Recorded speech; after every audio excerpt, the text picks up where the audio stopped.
بسم اللہ الرحمن الرحیم۔ محترم ناظرین، السلام علیکم۔ ایک مرتبہ حضرت عیسیٰ بن مریم علیہ السلام کسی پہاڑ کی چوٹی سے گزر رہے تھے۔ اس وقت ابلیس ان کے پاس آیا اور اس نے ان سے کہا، روح اللہ، یہ بتاؤ کیا تمہارا خدا اس بات پر قادر ہے کہ اگر تم اس چوٹی سے نیچے گرو تو وہ تمہیں بچا سکتا ہے؟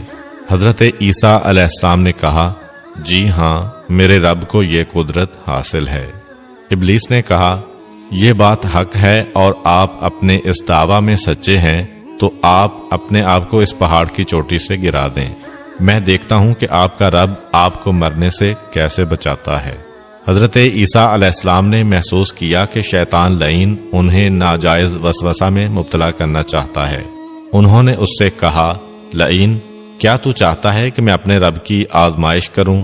یہ علیحدہ بات ہے کہ مجھے اس بات کا یقین ہے کہ میرا خدا میری حفاظت کرے گا۔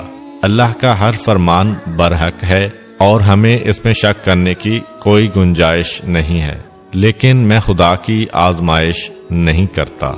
کچھ دنوں بعد ابلیس ان کے پاس آیا اور ان سے کہا، عیسیٰ علیہ السلام، تم تو اللہ ہو کیونکہ تم مردے زندہ کرتے ہو اور غیب جانتے ہو اور لوگوں کو غیب کی خبریں دیتے ہو۔ حضرت عیسیٰ علیہ السلام نے اس کی بات کاٹتے ہوئے کہا، لعین، تو جھوٹ بکتا ہے، میں خدا کا مستجاب الدعوات بندہ ہوں۔ اللہ میری دعائیں قبول کرتا ہے اور اسی کے حکم سے مردے زندہ ہوتے ہیں، اور جہاں تک غیب کی باتوں کا تعلق ہے تو خدا مجھے غیب کی اطلاع دیتا ہے، میں لوگوں کو اس کی خبر دیتا ہوں۔ جب ابلیس نے دیکھا کہ عیسیٰ علیہ السلام اس کے جال میں پھنسنے پر آمادہ نہیں ہیں تو اس نے چیخ ماری اور ان کے سامنے سے بھاگ کھڑا ہوا۔ ابو نصر نشاپور کا ایک سلطان ہو گزرا ہے۔ ایک مرتبہ وہ لاؤ لشکر سمیت اپنے دارالحکومت میں داخل ہو رہا تھا کہ ایک مکان سے قاری کی آواز نے اسے چونکا دیا۔ ابو نصر قرآن سننے کے لیے رک گیا۔ قاری نے دلسوز آواز میں سورہ آل عمران کی آیت نمبر 26 کی تلاوت کی، جس کا ترجمہ یہ ہے، آپ کہہ دیں کہ اے اللہ، تو ہی مالک الملک ہے، تو جسے چاہے سلطنت عطا کرے اور جس سے چاہے سلطنت چھین لے، اور جسے چاہے عزت دے اور جسے چاہے ذلت دے، تمام بھلائی تیرے ہاتھ میں ہے، بے شک تو ہر چیز پر قدرت رکھتا ہے۔ اس آیت مجیدہ نے سلطان کے دل پر گہرا اثر کیا۔ وہ یہ آیت سن کر کانپ اٹھا، گھوڑے سے اترا اور رکوع کیا، پھر سجدہ بجا لایا۔ کچھ عرصہ بعد اس قاری کی وفات ہو گئی۔ اس کے ایک دوست نے خواب میں قاری کو دیکھا کہ خدا نے اسے جنت میں عظیم مقام عطا کیا ہے۔ اس نے قاری سے پوچھا کہ تجھے یہ مقام کس وجہ سے نصیب ہوا ہے؟ قاری نے جواب دیا، میں تو ایک بدکار اور گناہگار انسان تھا، میرے نامہ اعمال میں کوئی خاص نیکیاں نہیں تھیں، مگر اس کے باوجود خدا نے مجھ پر خصوصی کرم کیا اور مجھے یہ مقام عطا کیا، اور خدا نے مجھ سے فرمایا، تو نے دنیا میں ایک سلطان کو ہماری عظمت یاد دلائی تھی، اس کی وجہ سے ہم آج تجھ پر رحم کر رہے ہیں اور تجھے بلند مقام عطا کرتے ہیں۔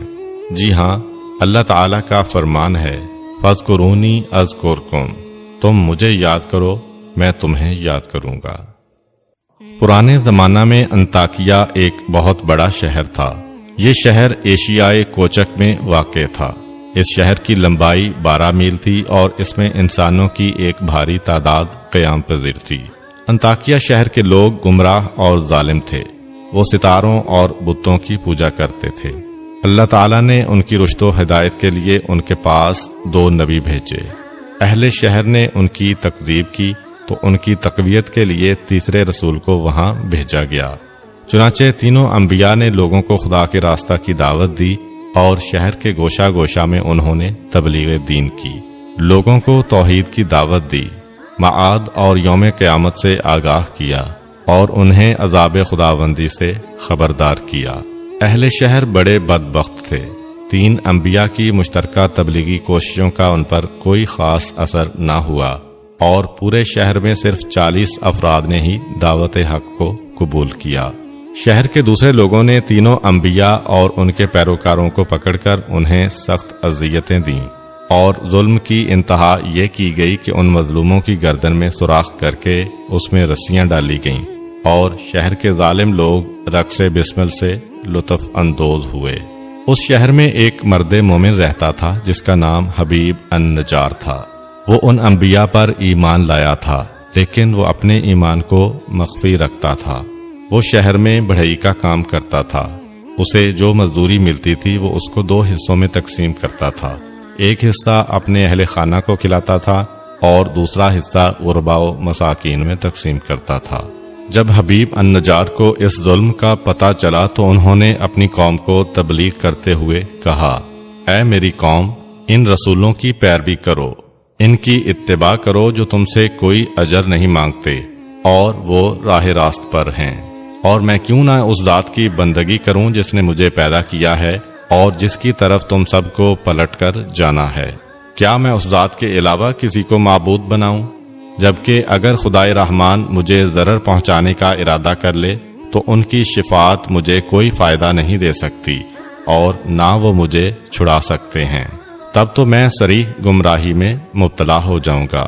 میں تو تمہارے پروردگار پر ایمان لے آیا ہوں، لہٰذا میری بات سن لو۔ کیا میں اسے چھوڑ کر دوسرے معبود بنا لوں؟ حالانکہ اگر خدائے رحمان مجھے کوئی نقصان پہنچانا چاہے تو نہ ان کی شفاعت میرے کسی کام آ سکتی ہے اور نہ وہ مجھے چھڑا ہی سکتے ہیں۔ اگر میں ایسا کروں تو میں واضح گمراہی میں مبتلا ہو جاؤں گا۔ میں تمہارے رب پر ایمان لے آیا، تم بھی میری بات مان لو۔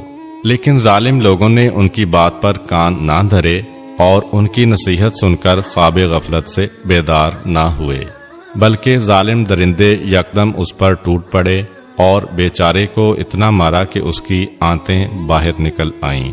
پھر اس کا گلا دبا کر قتل کر دیا اور لاشا کو ایک کنویں میں ڈال کر اس میں مٹی ڈال دی گئی اور وہ کنواں اس کا مدفن بن گیا۔ بعض روایات کے مطابق ظالموں نے اسے پکڑ کر آری سے 2 حصوں میں تقسیم کیا تھا۔ ایک اور روایت میں مذکور ہے کہ لوگوں نے اس کی گردن میں سوراخ کیا اور اس میں رسی ڈالی اور پھر اسے صلیب پر چڑھا دیا، جہاں اس کی موت واقع ہوئی۔ حبیب النجار کو موت سے قبل انبیاء دکھائی دیے تو اس نے یہ آخری الفاظ کہے، میں تمہارے رب پر ایمان لایا ہوں، میرے گواہ رہنا۔ اس کے بعد اس کی روح قفص عنصری سے پرواز کر گئی۔ اللہ تعالیٰ نے اس کی قربانی کو قبول کیا اور اسے عظیم ثواب دیا۔ اس کی روح جیسے ہی جسم سے جدا ہوئی تو اسے جنت بھیج دیا گیا، جیسا کہ قرآن مجید بیان کرتا ہے۔ حبیب النجار کو نیک انجام مبارک ہو۔ امید کرتا ہوں کہ آپ کو آج کی ویڈیو اچھی لگی ہوگی۔ اگر آپ کو ہماری ویڈیو اچھی لگی ہے تو ویڈیو کو لائک کریں اور مزید اس طرح کی ویڈیوز دیکھنے کے لیے ہمارا چینل سبسکرائب کر لیں۔ ملتے ہیں نیکسٹ ویڈیو میں، اجازت دیجیے، اللہ حافظ۔